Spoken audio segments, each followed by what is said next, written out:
Hello and welcome everyone, this Adil Rashid और आप देख रहे हैं फटाफट क्लासेस। मेरे दोस्तों, आज की इस वीडियो में हम और भी कुछ एमसीक्यूज करेंगे इंडियन पॉलिटी और इंडियन कॉन्स्टिट्यूशन के ऊपर। तो जैसे कि आपको पता होगा, मैं आपको बहुत ज़्यादा डिटेल एक्सप्लेनेशन दे रहा था एमसीक्यूज जिस वक्त हम सॉल्व कर रहे थे, लेकिन आज से मैं उस तरीके से आपको एक्सप्लेनेशन नहीं दूंगा एक्सप्लेनेशन, बट बहुत कम एक्सप्लेनेशन होगी। ठीक है, जहाँ पे मुझे लगेगा कि ज़्यादा एक्सप्लेनेशन देने की ज़रूरत है तो वहीं पे मैं आपको उस तरीके से एक्सप्लेनेशन दूंगा।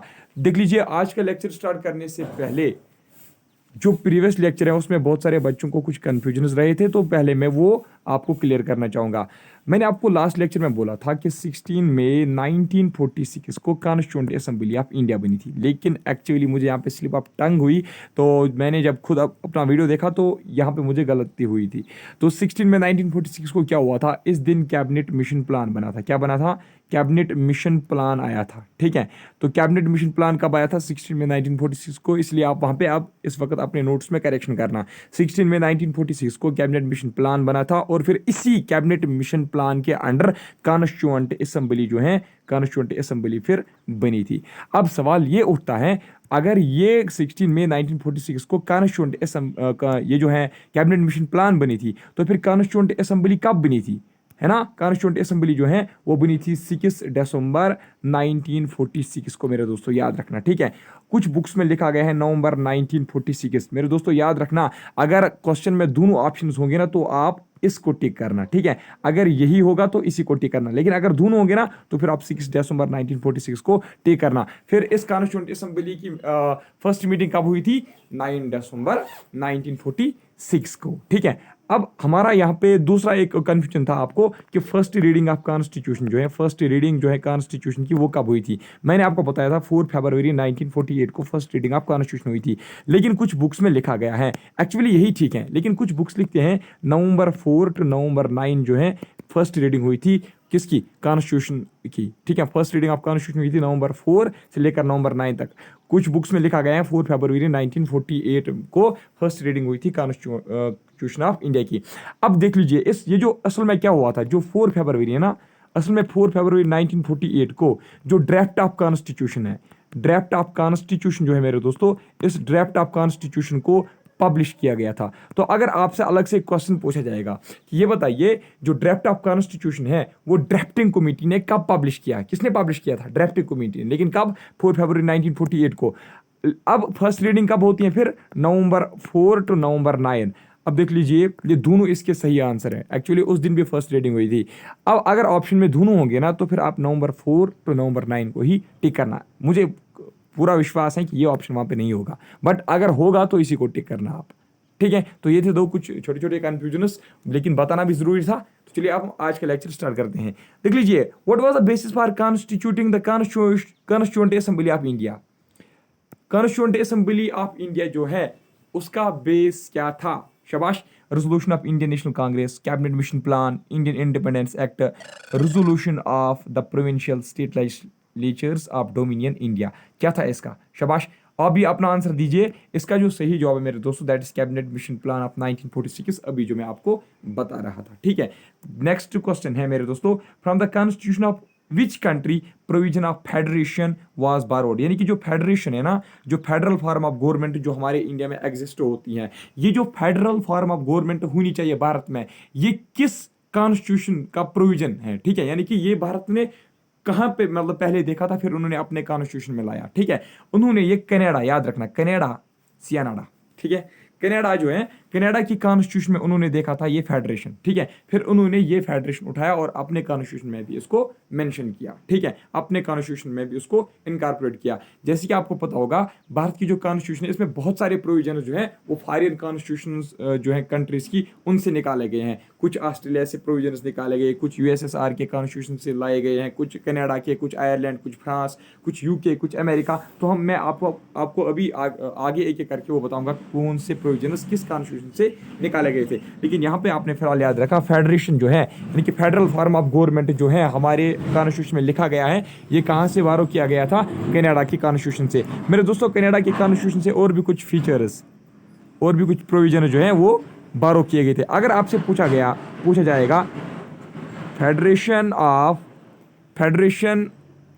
Scheme of federation with strong centre, federation with strong centre, ये प्रोविजन कहाँ से निकाला गया था? ये भी कनाडा के कॉन्स्टिट्यूशन से निकाला गया था। फेडरेशन का मतलब क्या होता है? फेडरेशन का मतलब क्या होता है? जो दो लेवल्स होती हैं गवर्नमेंट की, एक सेंट्रल लेवल और एक स्टेट लेवल, ठीक है, और इसमें सेंट्रल लेवल जो है वो मोस्ट पावरफुल होती है, ठीक है। तो यही जो फेडरेशन है, यही जो प्रोविजन है, ये कहाँ से निकाला गया था? ये निकाला गया था कनाडा की कॉन्स्टिट्यूशन से। अगर आपसे पूछा जाएगा कि ये बताइए जो डिस्ट्रीब्यूशन ऑफ पावर्स है, ठीक है, डिस्ट्रीब्यूशन जो है पावर्स का, distribution of powers between centre and state, ठीक है, distribution of powers between centre and state, ये प्रोविजन जो है ये कहाँ से निकाला गया था? ये भी कनाडा की कॉन्स्टिट्यूशन से ही निकाला गया था, ठीक है। अगर आपसे ये पूछा जाएगा कि ये बताइए जो अपॉइंटमेंट ऑफ गवर्नर, ठीक है, अपॉइंटमेंट ऑफ गवर्नर, ठीक है, appointment of governor bye centre, ये प्रोविजन किससे निकाला गया? ठीक है, ये प्रोविजन भी कनाडा की कॉन्स्टिट्यूशन से ही निकाला गया, ठीक है। अगर लास्ट वन मैं अब आपको बताना चाहूंगा, अगर आपसे पूछा जाएगा एडवाइजरी, ठीक है, advisory jurisdiction, advisory jurisdiction, advisory jurisdiction of supreme court जो है, ये प्रोविजन किससे निकाला गया था? ये प्रोविजन भी निकाला गया था मेरे दोस्तों कनाडा की कॉन्स्टिट्यूशन से ही, ठीक है। अब नेक्स्ट क्वेश्चन हम देखेंगे, Who among the following was not a member of Constituent Assembly established in 1946? ठीक है, तो जो कॉन्स्टिट्यूएंट असेंबली बनी थी 1946 में, ठीक है, इनमें से आपको ढूंढना है ऑप्शंस में से, इनमें से एक मेंबर वहां का नहीं था, ठीक है, यानी कि तीन जो इनमें से हैं वो उस कॉन्स्टिट्यूएंट असेंबली के मेंबर थे, लेकिन एक इनमें से नहीं था। आपको बताना है कॉन्स्टिट्यूएंट असेंबली का मेंबर कौन नहीं था? राजेंद्र प्रसाद, के मुंशी, महात्मा गांधी या अबुल कलाम आज़ाद? इसका सही जवाब है मेरे दोस्तों महात्मा गांधी।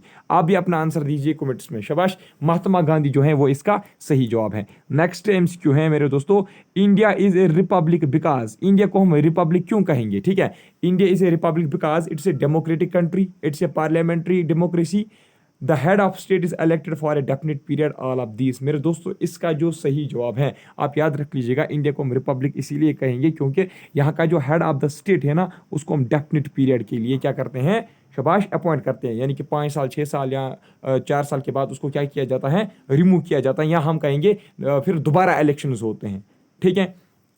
मोनार्कियल रूल यहाँ पे नहीं है, ठीक है। Who was president of India, who was president of Republic of India, who consistently described Indian secularism as सर्वधर्मा समभाव, ठीक है, समाभाव।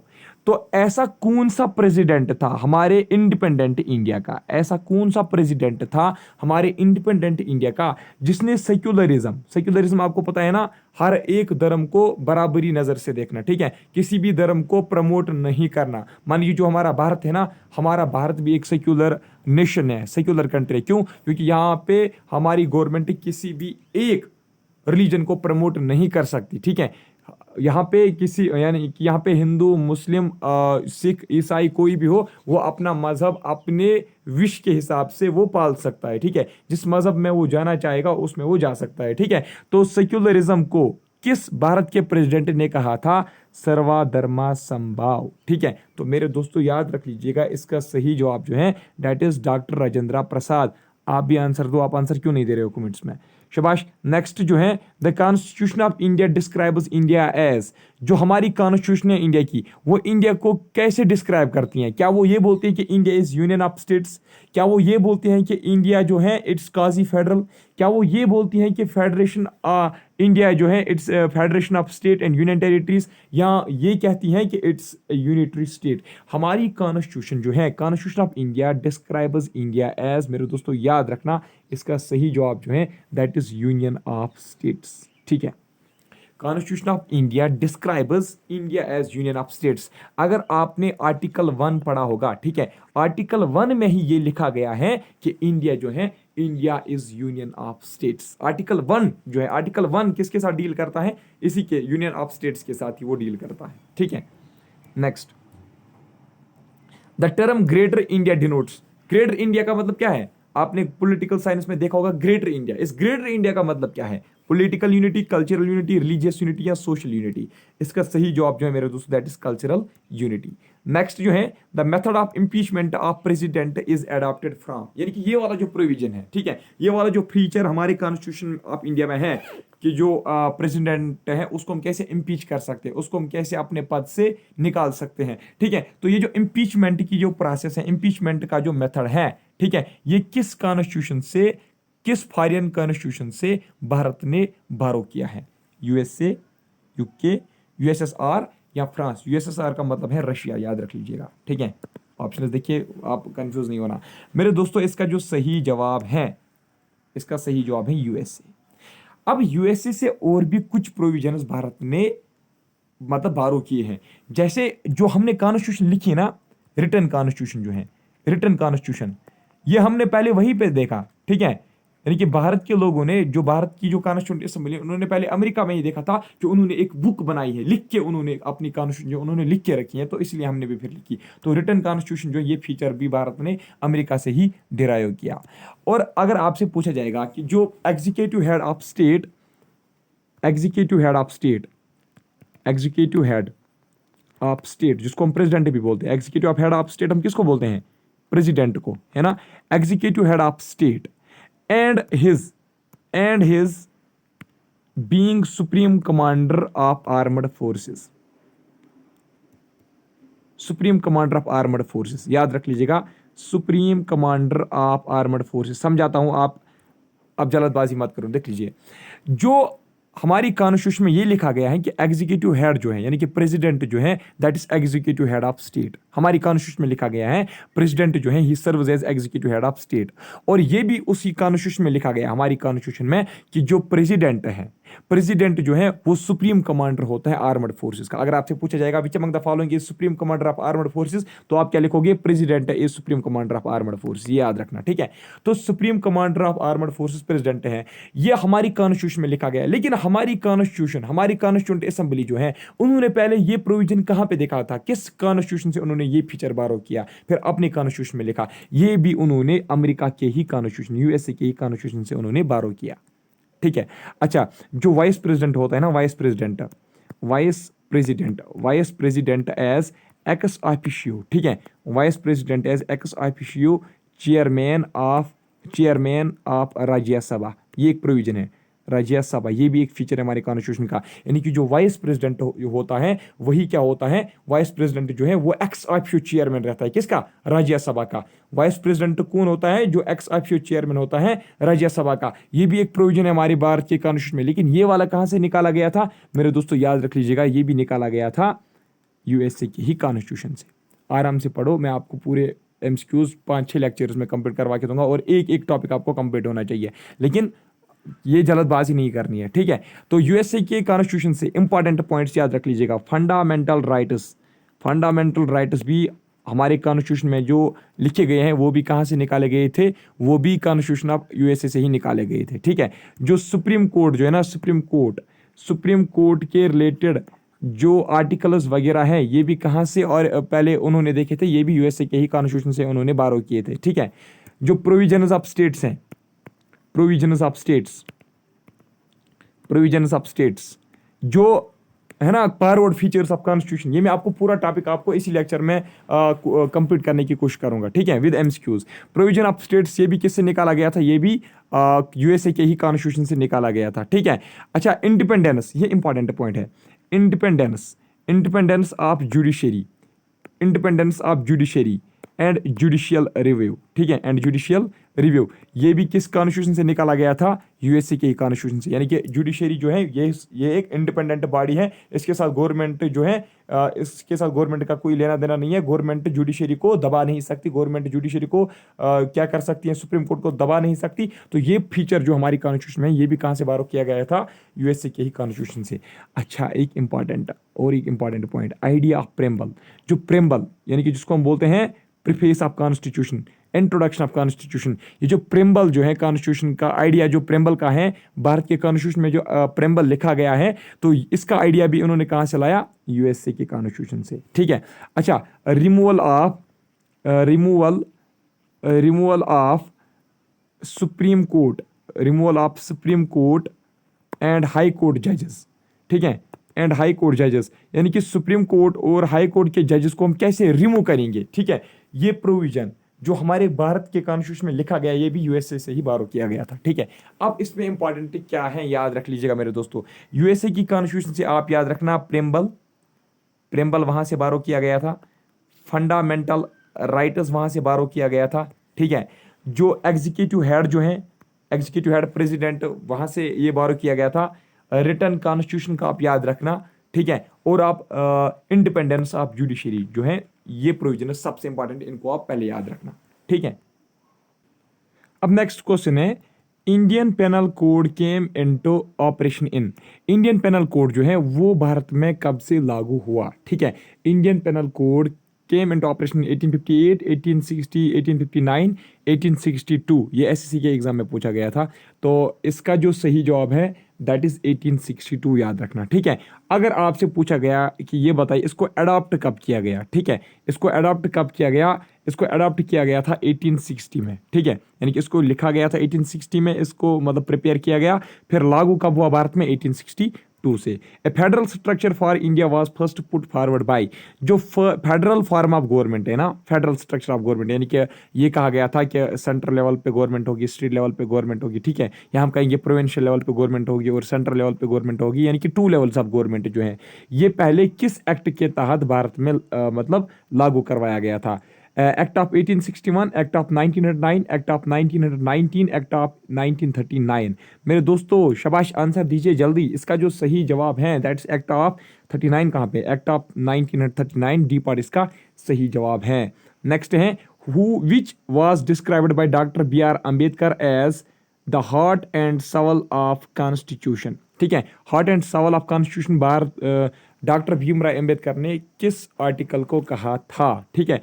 Right to equality, right against exploitation, right to constitutional remedies, right to freedom of religion. शाबाश, इसका answer जल्दी दीजिए, शाबाश, मैं आपके आंसर का इंतजार करूंगा, शाबाश जल्दी करो, शाबाश शाबाश। देख लीजिए इसका जो सही जवाब है मेरे दोस्तों that is right to constitutional remedies, इसका सही जवाब है, थर्ड पार्ट इसका सही जवाब है।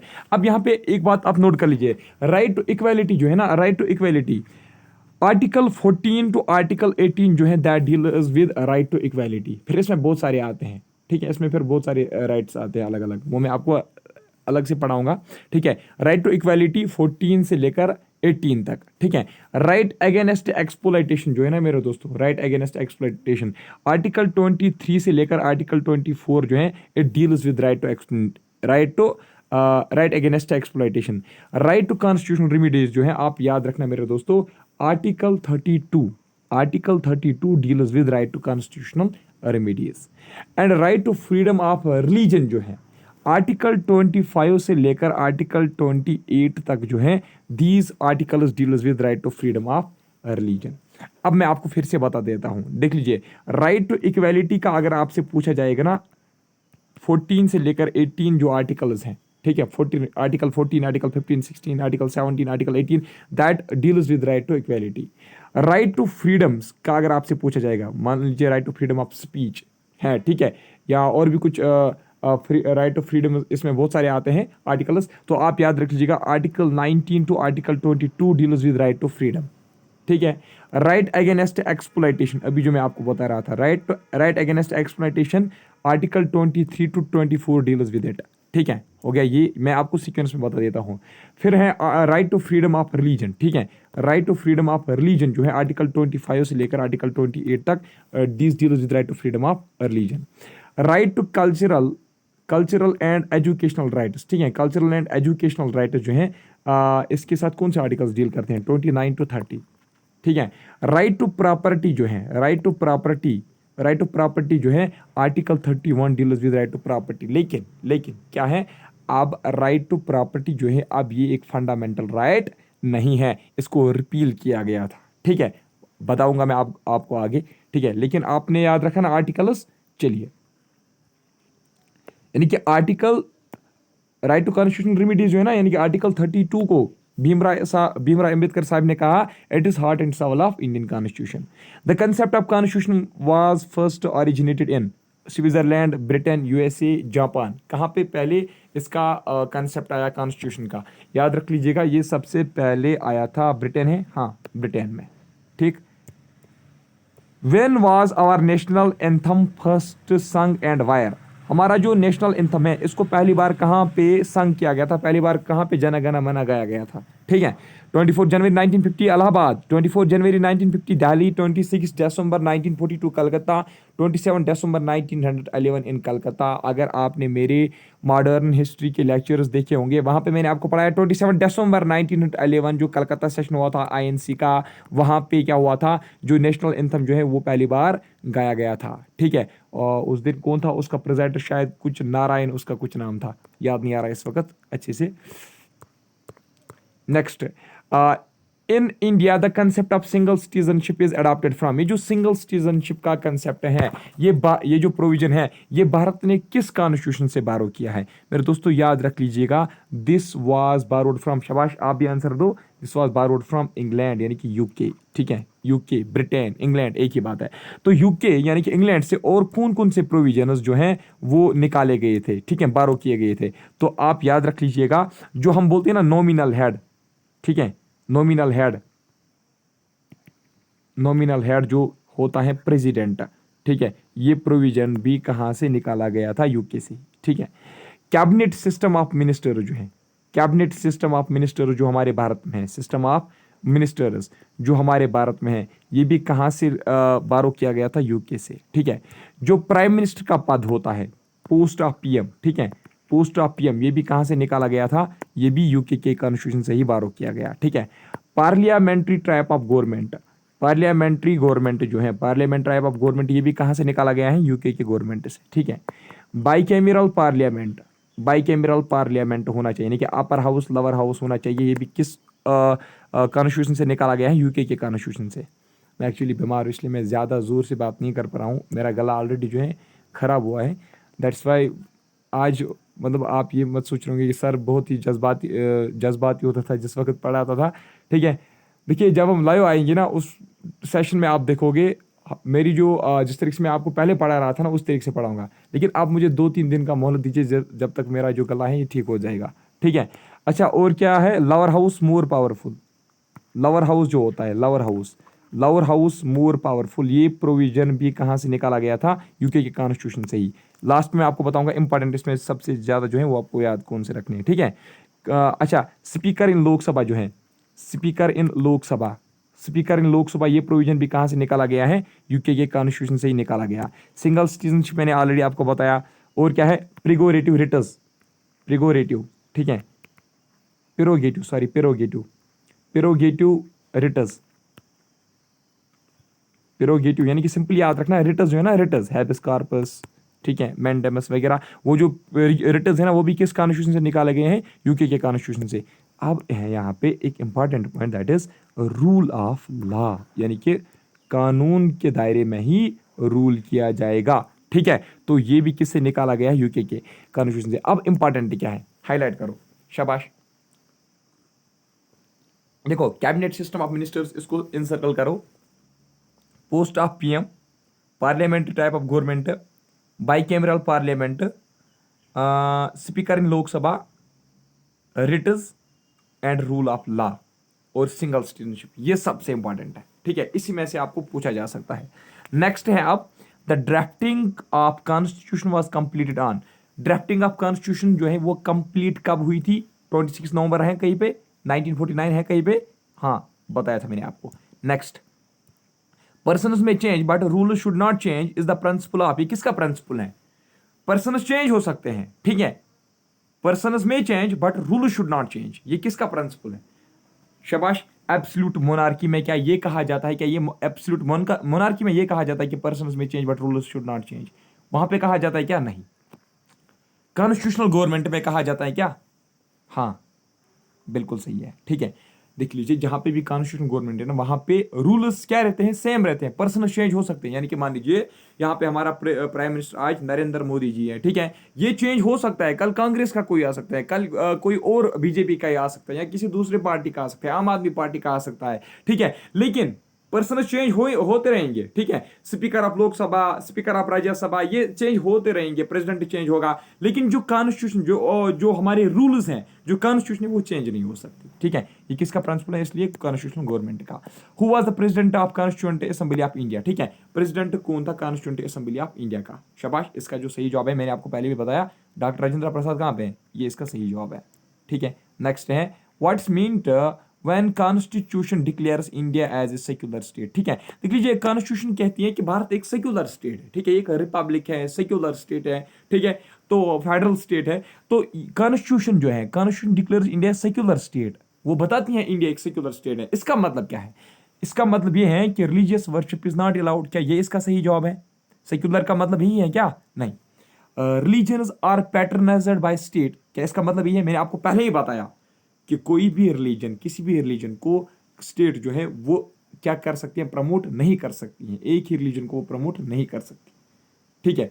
तीसरा है state regards the religions as a private affairs of the citizen and does not discriminate on this basis या नन ऑफ दिस।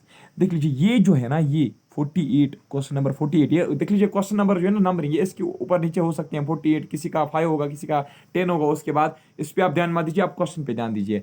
48 का ऑप्शन नंबर 3 सही है, यानी कि सेक्युलर का मतलब है कि स्टेट जो है वो रिलीजन को कंसिडर करते हैं एज प्राइवेट अफेयर्स, यानी कि इसका एक प्राइवेट मामला है। किसका? सिटीजन का एक प्राइवेट मामला है, ये उनकी मर्जी है कौन सा रिलीजन वो चुनेंगे, ठीक है, कौन से रिलीजन को वो पालेंगे, ठीक है, ये उनकी मर्जी है। सो गवर्नमेंट भी इसके बेसिस पे डिस्क्रिमिनेट नहीं करेगी कि आप हिंदू हो, आप हमारे साथ आओ, आप मुस्लिम हो, आपको हम ज़्यादा मतलब राइट्स देंगे, ऐसी बात नहीं है, ठीक है। तो इसका सही जवाब यही है। सेक्युलर का मतलब क्या होता है कि स्टेट जो है वो रिलीजन उसको एज प्राइवेट अफेयर्स मान के चलती है और सिटीजन उसको इस बेसिस पे डिस्क्रिमिनेट नहीं करती हैं। Who is considered as architect of Indian constitution, बहुत इंपॉर्टेंट क्वेश्चन है, आर्किटेक्ट ऑफ इंडियन कॉन्स्टिट्यूशन हम किसको कहते हैं? क्वेश्चन नंबर 54 का आंसर दीजिए जल्दी से, शाबाश। इसका जो सही जवाब है दैट इज भीमराव अंबेडकर साहब जो है, ये एक बहुत ही जबरदस्त एक पर्सनालिटी थी, इसी को आर्किटेक्ट ऑफ इंडियन कॉन्स्टिट्यूशन के नाम से जाना जाता है, ठीक है। January 26 selected as a date for inauguration of constitution because 26 जनवरी को ही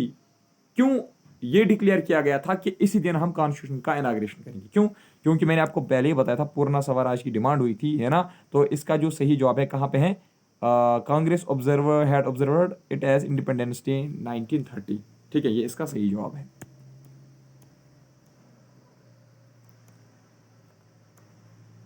एक second. The concurrent list in Indian constitution is adopted from, जो कंकरेंट लिस्ट हमारे इंडियन कॉन्स्टिट्यूशन में है, ठीक है, कंकरेंट लिस्ट जो हमारे इंडियन कॉन्स्टिट्यूशन में है, ये कहां से बारो किया गया? शाबाश, एक सेकेंड एक सेकेंड एक सेकेंड। हाँ जी, किस कॉन्स्टिट्यूशन से ये बारो किया गया है? याद रख लीजिएगा, concurrent list is derived from, borrowed from Australia's constitution, ठीक है, और फिर हमारे कॉन्स्टिट्यूशन में भी इनकॉर्पोरेट इसको किया गया। अब ऑस्ट्रेलिया से और भी कुछ चीज़ें, जैसे provision regarding trade, commerce and intercourse है, या joint session of to houses of parliament, इसमें आप सिर्फ कंकरेंट, ऑस्ट्रेलिया में आप सिर्फ कंकरेंट लिस्ट याद रखना, और आप याद रखना इससे और एक प्रोविजन जो इंपॉर्टेंट है सबसे ज़्यादा, that is joint session, that is joint session of to houses of parliament, ठीक है, joint session of to houses of parliament जो है, ये प्रोविजन भी ऑस्ट्रेलिया के कॉन्स्टिट्यूशन से ही हमने डिराइव किया था। आप वीडियो को इजीली 2x स्पीड पे भी चला सकते हो, अगर आपने अच्छे से पढ़ा है ना, रिवीजन के लिए आप 2x स्पीड पे वीडियो को चला सकते हो। अब देख लीजिए क्या क्वेश्चन पूछा है, mind and ideals of frameworks of constitution are reflected in, यानी कि जो हमारे कॉन्स्टिट्यूएंट असेंबली है, जिन्होंने हमारी कॉन्स्टिट्यूशन फ्रेम की, उनका जो आइडिया था, ठीक है, उनका जो माइंड, यानी कि उनकी जो थिंकिंग थी, वो किस में हमें देखने को मिलती है? Preamble, fundamental duties, fundamental rights, directive principles of state policy, किस में देखने को मिलता है? याद रख लीजिएगा, वो हमें प्रेम्बल से ही देखता है। क्यों? उसने प्रेम्बल में ही कहा है कि सेक्युलर है इंडिया, इंडिया रिपब्लिक है, ठीक है, उन्होंने प्रेम्बल में ही ये लिख के दिया है कि पहला ही पेज जो भारत का है, पहला ही कवर जो है भारत के कॉन्स्टिट्यूशन का, उसी में लिखा गया है, उसी में उनकी सारी थिंकिंग जो है वो सामने आ जाती है। उन्होंने कहा सेक्युलर है, किसी भी मजहब को आप डिस्क्रिमिनेट नहीं कर सकते, भारत एक रिपब्लिक है, ठीक है, ये किस में कहा गया है? शाबाश, ये प्रेम्बल में ही लिखा गया है ना ये चीजें, ठीक है। भारत एक सॉवरन स्टेट है, सोशलिस्टिक है, डेमोक्रेटिक है, रिपब्लिक है, यानी कि इनकी थिंकिंग उसी प्रेम्बल से ही हमें पता चलती है।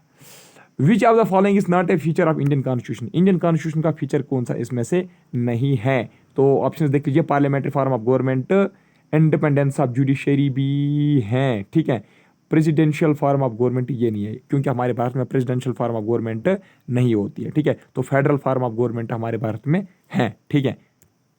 तो इसका सही जवाब क्या था, कौन सा नहीं है, president form of government. Indian constitution is a federal, quasi federal, unitary, presidential, यहाँ पे प्रेसिडेंशियल है, ठीक है। तो इंडियन कॉन्स्टिट्यूशन जो है ये फेडरल है क्या, क्वाजी फेडरल है, यूनिटरी है या प्रेसिडेंशियल है?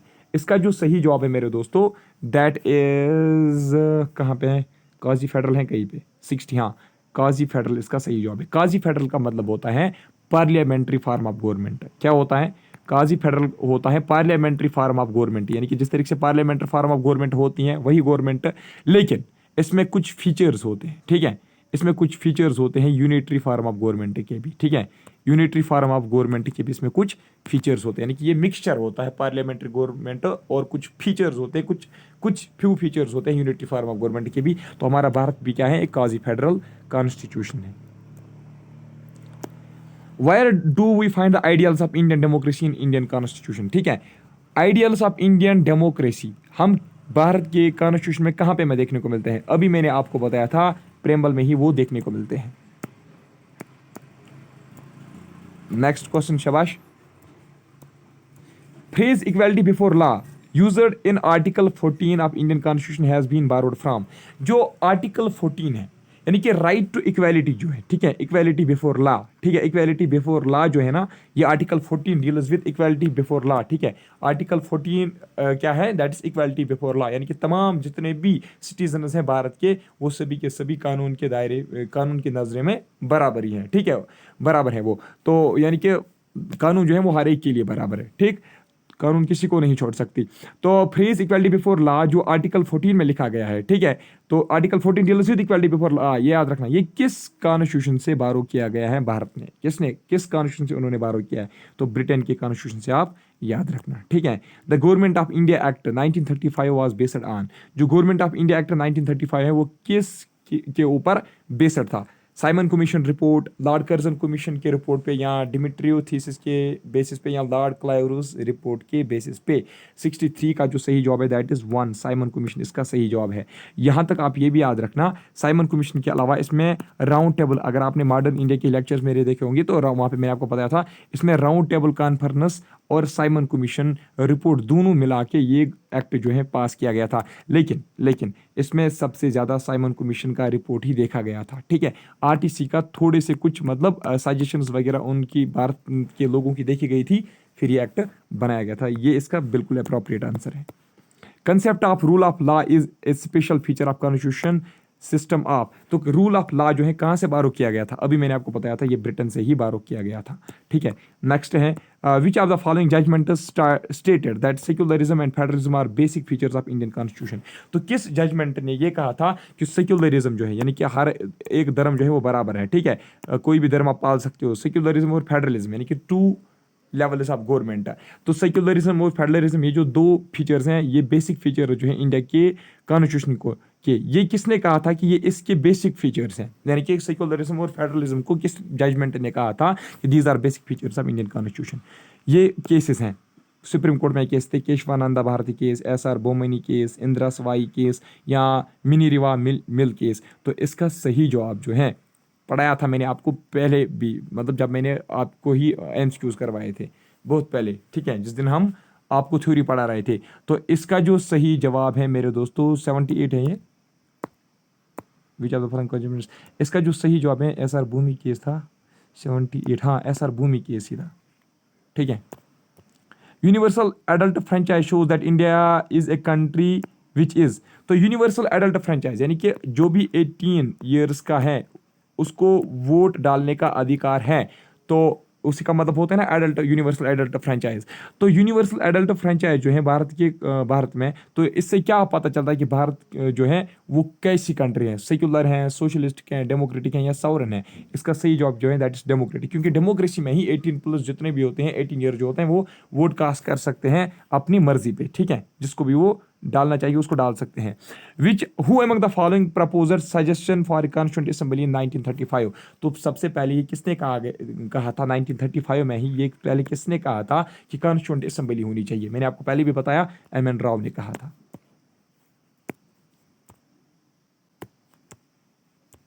ठीक है। Name of the country from which the constitutional features of procedures for amendment was borrowed by India. तो ये किस कॉन्स्टिट्यूशन से उन्होंने बारो किया था कि हम अमेंडमेंट, प्रोसीजर्स फॉर अमेंडमेंट, यानी कि भारत के कॉन्स्टिट्यूशन में अगर कहीं पे अमेंड करनी है, कोई आर्टिकल रिपील करना है, कोई सेक्शन जो है अमेंड करना है, कोई आर्टिकल अमेंड करना है, तो प्रोसीजर ऑफ अमेंडमेंट कैसे करना है, कैसे करेंगे, ठीक है, स्टेप्स क्या है। तो वो जो प्रोसीजर अमेंडमेंट का ये भारत ने किस कॉन्स्टिट्यूशन से निकाला था, याद रख लीजिएगा, ये उन्होंने निकाला था साउथ अफ्रीका के कॉन्स्टिट्यूशन से। किस कॉन्स्टिट्यूशन से? साउथ अफ्रीका के कॉन्स्टिट्यूशन से उन्होंने ये निकाला था। और ये भी याद रख लीजिएगा, election for members of Rajya Sabha, ठीक है, राज्यसभा के मेंबर्स का इलेक्शन कैसे करवाएंगे, ये प्रोसीजर भी निकाला गया था साउथ अफ्रीका के कॉन्स्टिट्यूशन से ही भारत ने निकाला था। ठीक है। अब next, from which of the following country Indian constitution borrowed feature of the written constitution. अभी मैंने पहले आपको बोला रिटन कॉन्स्टिट्यूशन होना चाहिए, ये कहां से निकाला गया था? यूएसए के कॉन्स्टिट्यूशन से ही ये भी निकाला गया था। ठीक है। Which type of democracy do we follow in India. Bharat में किस टाइप की डेमोक्रेसी है? डायरेक्ट डेमोक्रेसी, प्रेसिडेंशियल, रिप्रेजेंटेटिव या डिक्टेटरशिप? शाबाश, इसका जो सही जवाब है दैट इज, शाबाश जल्दी बताओ, रिप्रेजेंटेटिव। क्यों? क्योंकि हम अपने रिप्रेजेंटेटिव्स को चुनते हैं, फिर वही जाके हमें पार्लियामेंट में रिप्रेजेंट करते हैं हमारी सीट को, है ना, हमारी मतलब जो हमारी कॉन्स्टिट्यूएंसी होते हैं उसको फिर वो रिप्रेजेंट करते हैं। द आइडिया क्या है? The idea of parliamentary form of government is adopted from, पहले ही मैंने आपको बताया, यूके से। Constitution of India was framed bye, किसने बनाई थी? शाबाश, कॉन्स्टिट्यूएंट असेंबली ने बनाई थी। Which among the following writers comes into the category of public litigation petition before High Court or Supreme Court?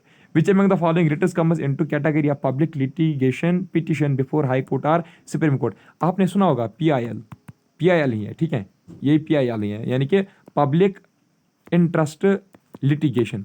Public interest litigation आप, यानी कि ये हम केस, एक मान लीजिए एक केस हम फाइल कर सकते हैं, कहाँ पे? सुप्रीम कोर्ट या हाई कोर्ट में, ठीक है। वो अब आपसे यही पूछा गया है कि किस कैटेगरी के ऊपर ये PIL आप कर सकते हो। इसका आप याद रखना, लास्ट पे है India parliamentary form of government, ये नहीं है, against general topic, against political interference, against general topic. आप किसी भी टॉपिक के ऊपर ये डाल सकते हो, ठीक है। PIL हम किसी भी जनरल टॉपिक के ऊपर डाल सकते हैं। मान लीजिए अगर हमें ये दिख रहा है कि किसी के फंडामेंटल राइट्स वायलेट हो रहे हैं, हम सुप्रीम कोर्ट को इन्फॉर्म कर सकते हैं, ठीक है, PIL कर सकते हैं। India is considered as republic mainly because, India को हम रिपब्लिक कंसिडर क्यों करते हैं? पहले मैंने आपको बताया, हेड ऑफ स्टेट जो है उसको हम इलेक्ट करते हैं, ठीक है।